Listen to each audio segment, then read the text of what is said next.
भावांनो, स्वस्तामध्ये लॅपटॉप पाहताय, तुमचा शोध इथंच पूर्ण झालेला आहे। एकदम प्रीमियम क्वालिटी मध्ये, सिल्वर मध्ये, i3 मध्ये, 8 जनरेशन मध्ये, 8 GB रॅम सोबत आणि 256 GB SSD सोबत 15.6 डिस्प्ले मध्ये एकदम प्रीमियम क्वालिटीचा असा लॅपटॉप घेऊन आलोय।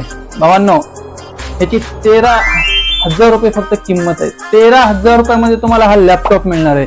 ह्याच्यामध्ये तुम्ही कॉलेजसाठी, कंपनी वर्कसाठी किंवा आपले जे ट्रेडिंग करणारे मित्र आहेत त्यांच्यासाठी हा एकदम बेस्ट लॅपटॉप आहे। मित्रांनो, एकदम स्वस्तामध्ये लॅपटॉप घेऊन आलोय। आपला स्क्रीनवरती नंबर आहे, त्या नंबरवरती कॉल करायचंय आणि आपल्याशी संपर्क साधायचाय। तर यायचंय कुठं? नेटिझन्स कॉम्प्युटर खराडी पुणेमध्ये। ज्याला येणं शक्य नसेल त्यांनी आमच्याशी कॉन्टॅक्ट करून डिलिव्हरीची सुविधा केलेली आहे।